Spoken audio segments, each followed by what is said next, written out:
మిథునం వారికి కనుక చూసుకున్నట్లయితే 2, 3 భావాలకు సంబంధంగా గ్రహణం పడుతుంది. సో మీకు ఈ గ్రహణం వలన మీకు కలిగే ఫలితాలు, ఏ దేవతారాధన చేయాలి, ఇటువంటి విషయాల పట్ల మీరు జాగ్రత్తగా ఉండాలి అనేటువంటి అంశాలు చెప్తుంది. నేనైనప్పటికీ చెప్పిస్తుంది సాక్షాత్ లలితా అమ్మవారిగా భావిస్తూ ఆ లలితాంబిక అమ్మవారి యొక్క అనుగ్రహం మీకు పరిపూర్ణంగా ఉండాలని మనస్ఫూర్తిగా కోరుకుంటూ, గ్రహణం ఎప్పుడైతే ఈ 2, 3 భావాలు మనకి ఇండియాలో లేదు, బయట దేశాల్లో ఉంది, పడుతున్నందుకు మీరు ధన వినియోగము, 2 అంటే ధనము, 3 అంటే ధన వినియోగం, 3 అంటే సిబ్లింగ్స్, 3 అంటే అగ్రిమెంట్స్, 2 అంటే ధనం. అంటే అగ్రిమెంట్ రాసుకోకుండా ఎవరికైనా డబ్బులు ఇస్తున్నాం, ఏ పేపర్ పెట్టుకోకుండా డబ్బులు ఇస్తున్నాం, లేకపోతే అన్నదమ్ముల వరుస వాళ్ళతోనే కుటుంబ సభ్యుల్లో కొంత ధన సంబంధించిన విషయాల పట్ల వచ్చేటువంటి చికాకులు చూపిస్తుంది ఇక్కడ. అయితే ఇక్కడ గురువు దశమాధిపతి కూడా అవుతాడు, బుధుడు లగ్న చతుర్థాధిపతి కూడా అవుతాడు, మీ లగ్నానికి సప్తమ దశమాధిపతి కూడా అవుతాడు గురువు. కాబట్టి మీరు పార్ట్నర్స్ని ఎంపిక చేసుకునే అంశంలోని ఒక పార్ట్నర్ని, ఇప్పుడు లైఫ్ పార్ట్నర్ కావచ్చు, జీవిత భాగస్వామి కావచ్చు, ఎంపిక చేసుకునే అంశంలోని జాబ్ సంబంధించిన అంశంలో, ఎందుకంటే శని కూడా వక్రించి ఉన్నాడు కాబట్టి జాబ్ విషయంలో ఈ రెండిటికి కారకుడైన గురువు కంబస్ట్ అయ్యి అక్కడ గ్రహణం పడుతుంది. అదేవిధంగా ఏదైనా ప్రాపర్టీ బిజినెస్ పెట్టేటువంటి విషయాల్లోని కొంచెం జాగ్రత్తగా ఉండాలి, ఎందుకంటే ఇక్కడ కుజుడు లగ్నంలో ఉన్నాడు ఈ యొక్క విషయాల వల్ల. అయితే మీరు చేయవలసిన దేవతారాధన లలితా అమ్మవారి యొక్క ఆరాధన చేయండి. శ్రీమాత్రే నమః అనే మంత్రం చేసుకోండి ఆ సమయంలో. ఎందుకంటే గ్రహణం అనేటువంటిది ఒక యోగము, గుర్తుపెట్టుకోండి. గ్రహణం అంటే భయపెట్టేదో భయపడేదో కాదు, ఇది ప్రధానంగా గుర్తుపెట్టుకోండి. అదేవిధంగా ఇక్కడ జీవిత భాగస్వామి ఆరోగ్య విషయం పట్ల కూడా మీరు జాగ్రత్త వహించాలి. మీ కెరీర్ విషయంలోనే, మీ జీవిత భాగస్వామి కెరీర్ విషయంలో. ఎందుకంటే సప్తమాత్ దశమాధిపతి బుధుడు అయితే లగ్నాత్ దశమాధిపతి గురువు అవుతాడు. వీళ్ళిద్దరూ కూడా గ్రహణంలో వెళ్ళి కూర్చున్నారు. అయితే గ్రహణం కొన్ని రాసుల వారికి మంచి చేస్తుంది, కొన్ని రాసుల ఏ రాసుల వారికి మంచి ఉంది అని చెప్పి చూసుకుంటే వృషభం 3వ స్థానం మంచిది, అదేవిధంగా కన్య లాభస్థానం మంచిది, తుల దశమ స్థానం మంచిది. అదేవిధంగా చూసుకున్నట్లయితే ఇక్కడ కుంభం 6వ స్థానానికి మంచిది. మిగతా వాళ్ళకి ఏదైతే కొంచెం ఇబ్బంది ఇచ్చేటువంటి రాసులు ఏవైతే ఉంటాయో కర్కాటకంలో పడుతుంది కాబట్టి కర్కాటకము, వృశ్చిక, మనకి ధనస్సు, మేషం వారికి కొంత జాగ్రత్తగా ఉండాలి. మరియు సింహ, మిథునం వారికి కూడా, పక్క రాసుల వారు కూడా కొంత జాగ్రత్తగా ఉండాలి. మనకి గ్రహణం అసలు ఏ దేశాల్లో ఉంది, అసలు ఇండియాలో ఉందా లేదా అని చెప్పి చూసుకుంటే ఇండియాలో ఈ గ్రహణం లేదు. కాబట్టి స్త్రీలు పాటించాల్సిన, గర్భవతులు పాటించాల్సిన నియమాలు ఇవేమీ అక్కర్లేదు మనకి. కాకపోతే మరి సాధన చేసుకోవాలి, సాధనకి చాలా మంచిది. ఎందుకంటే గ్రహణం ఆకాశంలో సూర్యగ్రహణం పట్టేటప్పుడు దాని యొక్క ఎనర్జీ మాత్రం ఉంటుంది, మీరు ఏ దేశంలో ఉన్నా కూడా. అంటే దుష్ప్రభావం మాత్రం ఉండదు. కానీ ఆ గ్రహణ సమయంలో మీరు చేసే సాధన ఖచ్చితంగా మంచి ఫలితం ఇస్తుంది, గుర్తుపెట్టుకోండి. అలాగే ముందుగా అసలు ఏ దేశాల్లో ఉంది గ్రహణం అనేటువంటిది కనుక చూసుకున్నట్లయితే Norway, Sweden, Poland, Denmark, Italy, London, Belgium, France, స్విట్జర్లాండ్లో పాక్షికంగా కనిపిస్తుంది. అయితే ఇది కంకణ సూర్యగ్రహణము అంటారు. గ్రహణం లేనప్పటికీ కూడా మీరు ఏదైతే మంత్రం చేస్తారో, అంటే ఇండియాలో మాత్రం ఏమీ పాటించాల్సిన పని లేదు. ఇది నేను గ్రహణ సంబంధించిన దోషాలన్నీ కూడా చెప్పేది విదేశాల్లో, ఈ దేశాల్లో ఉండే వారికి మాత్రమే, ఇండియాలో ఉండే వాళ్ళకి పనిచేయవి ఇవేమీ కూడా. కాకపోతే మంత్రం మాత్రం మీరు చేసుకోవడం వల్ల మంచి ఫలితం అయితే ఉంటుంది. మంత్రము ఆ సమయంలో మీరు ఏదైనా హోమం చేసుకోవడము, లేకపోతే ఆ సమయంలో మీరు చేసేటువంటి సాధన ఏదైతే ఉంటుందో ఖచ్చితంగా పనిచేస్తుంది. ఇక్కడ గ్రహణం అనేటువంటిది ఒక యోగంగా భావించమని చెప్తారు మహర్షులు. కాబట్టి ఒక్కొక్క సమస్యకి ఒక్కొక్క మంత్రం కూడా చేసుకోవచ్చు. అది ఎలా అంటే, ఇప్పుడు ఉదాహరణకి మీకు ఫైనాన్షియల్గా బాగా ఇబ్బంది ఉంది, ఓం సంపత్కరీ సమారూఢ సింధుర వ్రజ సేవితాయ నమః, లేదా లక్ష్మీదేవి అష్టోత్తరం చేసుకోవచ్చు ఆ సమయంలో. లేదంటే ఓం ధర్మాధ్యక్ష ధనాధ్యక్ష ధనధాన్య వివర్ధిని నమః చేసుకోవచ్చు. కొంతమందికి ఉద్యోగం విషయంలో ఇబ్బంది ఉంటుంది, దశమస్థానం పాడవుతుంది వాళ్ళకి.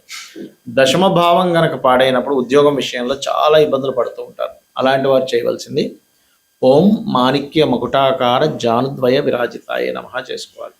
గ్రహణ సమయం అంతా చేస్తే ఖచ్చితంగా మీ దశమ స్థానంలో ఉండేటువంటి కాంబినేషన్స్ వల్ల మీరు ఇబ్బంది పడుతున్నటువంటి దోషం తొలగిపోతుంది. అలాగే మరి కొంతమందికి అప్పులు ఎక్కువగా ఉంటాయి, ఓం అపర్ణాయ నమః. కొంతమందికి బిజినెస్ ఇంప్రూవ్మెంట్స్ ఉండవు, ఓం ఇంద్రగోప పరిక్షిప్త స్మరతోనా భజంగికాయ నమః. ఇలా చేసుకోవచ్చు. మరి కొంతమందికి అనారోగ్య సమస్యలు ఎక్కువగా ఉంటాయి. ఓం సర్వవ్యాధి ప్రశమని సర్వమృత్యు నివారిణి అగ్రగణ్య చింత్య రూప కలికల్మషనాశిని నమః చేసుకోవచ్చు.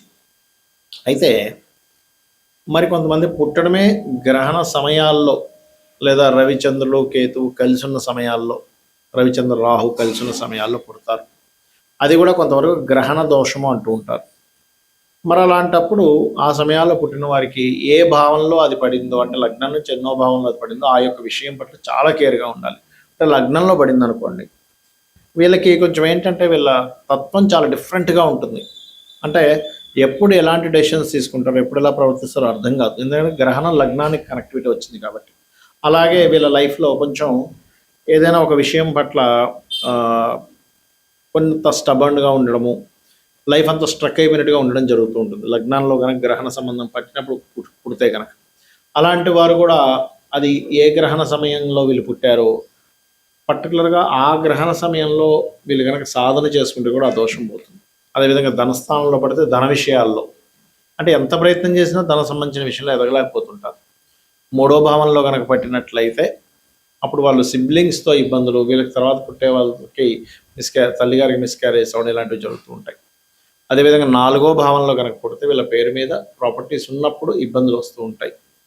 ఐదో భావంలో కలిగితే గ్రహణ సంబంధం కనుక వీళ్ళు పుట్టినప్పుడు సంతానం విషయంలో ఇబ్బంది ఉంటుంది. ఆరైతే కనబడని హెల్త్ ఇష్యూస్, డయాగ్నోజ్ అవ్వదు కానీ హెల్త్ ఇష్యూ ఉందని అర్థం అవుతుంటుంది. ఏడో భావం అయితే వివాహం విషయంలో దోషం ఉందని అర్థం. అలాంటప్పుడు వీళ్ళకి ఏదైనా రెండో వివాహ యోగం ఉంటే అర్క వివాహం, పురుషులైతే అర్క వివాహం, స్త్రీలైతే కుంభ వివాహం చేయించుకోవాలి. అష్టమ భావంలో గ్రహణ సంబంధం కనుక ఏర్పడినట్లయితే ఇక్కడ వీళ్ళకి ఏంటంటే పర్టికులర్గా అన్ఎక్స్పెక్టెడ్ థింగ్స్, ఆకస్మిక సంఘటనలు ఎక్కువ జరుగుతూ ఉంటాయి. అదేవిధంగా తొమ్మిదవ భావంలో కనుక గ్రహణ సంబంధించినటువంటి విషయాలు కనుక కలిగినట్లయితే పర్టికులర్గా ఇక్కడ ఏంటంటే తండ్రి యొక్క విషయంలో తండ్రితో దూరం అవ్వడం, తండ్రితోని గురువులతో తెలియని చిన్న చిన్న మిస్కమ్యూనికేషన్స్ అవ్వడం జరుగుతూ ఉంటుంది. దశమం అయితే కెరీర్ మీద, ఏకాదశం అయితే కనుక ఖచ్చితంగా వ్యాపారాల మీద చూపిస్తూ ఉంటుంది. 12వ స్థానంలో కనుక గ్రహణం పట్టినట్లయితే మీకు ఇది ఇన్వెస్ట్మెంట్స్ విషయాల పట్ల కాస్త జాగ్రత్తగా ఉండాలి.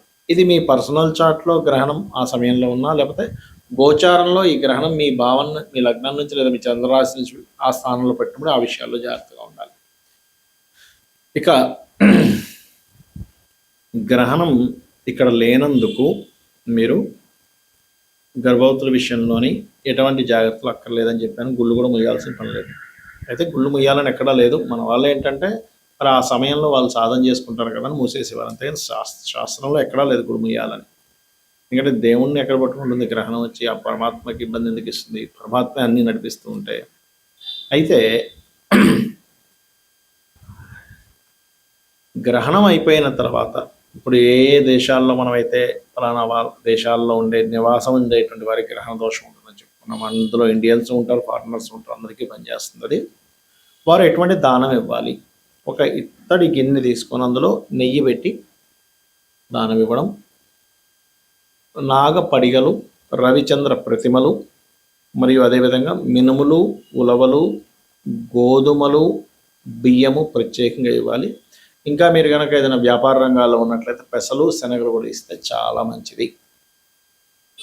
ఇది ప్రధానంగా గుర్తుపెట్టుకోండి.